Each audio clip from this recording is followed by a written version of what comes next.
All right, we're about to break down one of the most radical intellectual transformations of the 20th century. But look, this isn't just a history lesson. This is an analysis of a system, a blueprint for forging strength directly from struggle, a method for turning a prison cell into a university. We're getting into the nuts and bolts of the Malcolm X effect. In 1946, Detroit Red was a volatile hustler serving a prison sentence for burglary.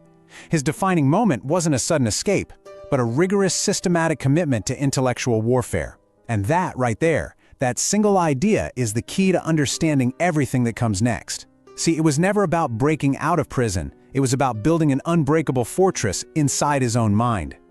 So how in the world did this happen? Well, here's our roadmap for this explainer. First, we're going to pinpoint that one intellectual spark that kicked it all off. Then, we'll step right into the chaos that forged him. We'll dissect his actual blueprint for transformation, look at the daily protocols that built his mental fortress, track his evolution into a global icon, and finally, we'll see how this blueprint can be applied right here, right now. So, where does a change this massive even begin? You know, it doesn't start with some grand, flashy gesture. It starts with a single, quiet, deliberate decision.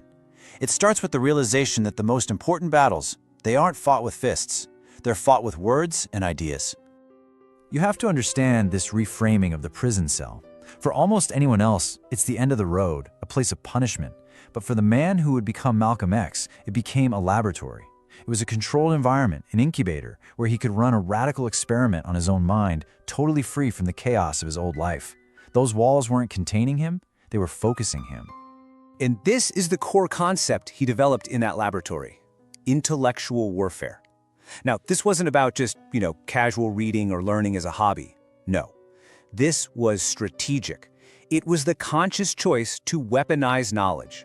He figured out that if you can't articulate your own condition, your own pain, your own truth, then you're basically powerless. So what did he do?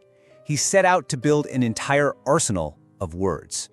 And this is the pivotal act. He completely rejected the street code that physical power was the only thing that mattered. Instead, he picked up a pencil and a dictionary and just started copying it, page by page, word by word. I mean, can you even imagine that level of discipline? This wasn't just about learning new words. It was about absorbing the very structure of language itself. He was building, from the ground up, the weapon he would use to challenge an entire system. This single act, this was the true birth of the Malcolm X effect. But to really get why he needed such a powerful weapon, we have to understand the fire that forged him in the first place. Why was a transformation this radical not just possible, but absolutely necessary? Well, the answer is buried in the chaos of his early life. His path to that prison cell was literally paved with trauma. I mean, from the systemic injustice that tore his family apart to the emotional abandonment that shoved him into a life of crime as Detroit Red, his early years were a brutal lesson in what happens when a system fails.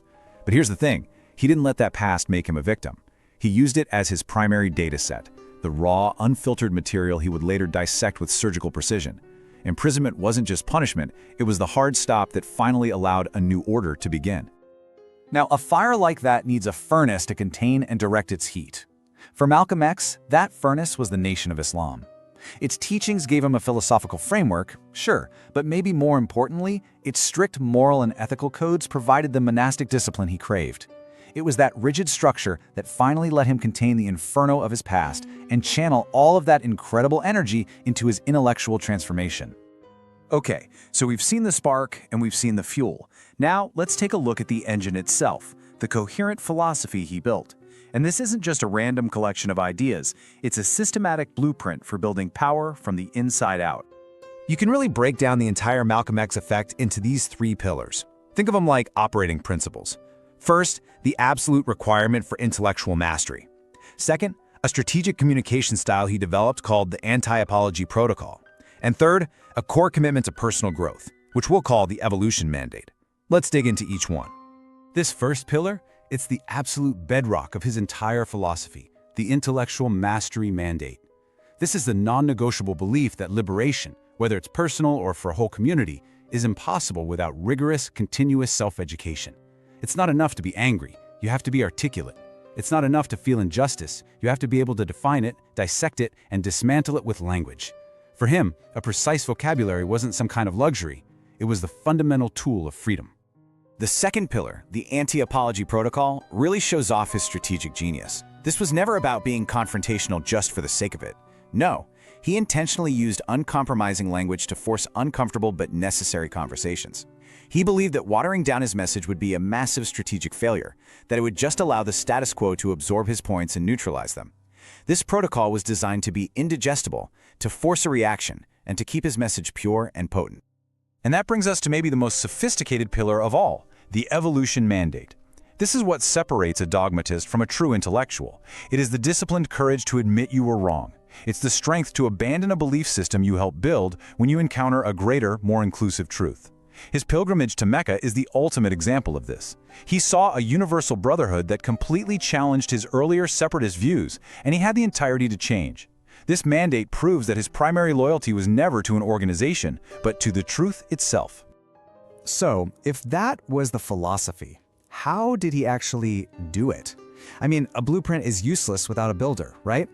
This next section is all about the daily systems, the rigorous protocols he used to forge his mind and body into a weapon for his cause. And the result of all this discipline was a total transformation of his language. He started with the street vernacular of Detroit Red, reactive, emotional, imprecise. But through his protocols, he forged it into a true rhetorical weapon. One that was strategic, surgically precise, and absolutely devastatingly effective. He could dismantle an opponent's entire argument, not with shouting, but with pure logic and clarity. And here are the two core systems that made it all possible. First, you had the intellectual engine, the vocabulary and dialectical study protocol. That was the dictionary copying, of course. But it was also constant reading and formal debate practice to sharpen his logic. And second, you had the chassis that held that engine, the physical and monastic routine, waking up early, hours of systematic reading, strict moral codes. This routine built an internal fortress of order that protected his mind from the chaos of his past and the insane pressures of his public mission. So what was the result of this intense, systematic self-creation? Well, it was a complete apotheosis. He didn't just change his own life. He literally evolved through multiple distinct identities, each one more influential than the last, until he became a true global icon. What's so fascinating is you can actually track his entire journey just through the evolution of his name. From Malcolm Little, the boy who was defined by trauma, to Detroit Red, the hustler who mastered the streets, to Malcolm X, the uncompromising orator who mastered language, and then finally to El Hajj Malik El-Shabazz, the world traveler who embraced a universal vision of human rights. Each name signals a profound level up in his personal evolution. You can really distill his lasting impact into three core pillars that he injected into the global conversation on justice. First, an unwavering ethic of self-reliance, the idea that power isn't given, it's built. Second, the strategy of uncompromising truth, speaking with absolute clarity, especially when you're under pressure. And third, the supreme power of intellectual discipline, proving that the most profound change always begins with the rigorous education of oneself. And that brings us to the final, and I think the most important part of this whole explainer. Because the story of Malcolm X isn't just something to be studied, it is a timeless blueprint for personal transformation. It's about a universal principle. Our greatest growth never happens in comfort. It happens under pressure. And this is the question his life forces every single one of us to ask ourselves. We all face pressure. We all have struggles. The question isn't if you will face fire. The question is, what are you going to forge in it?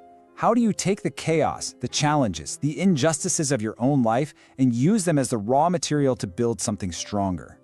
So let's make this actionable. Right here. Here is your blueprint. First, reframe your mindset. Start seeing your struggles not as setbacks, but as the very forge for your identity. Second, adopt the intellectual mastery mandate. Dedicate systematic time to getting smarter in your field. Third, implement your own version of the anti-apology protocol.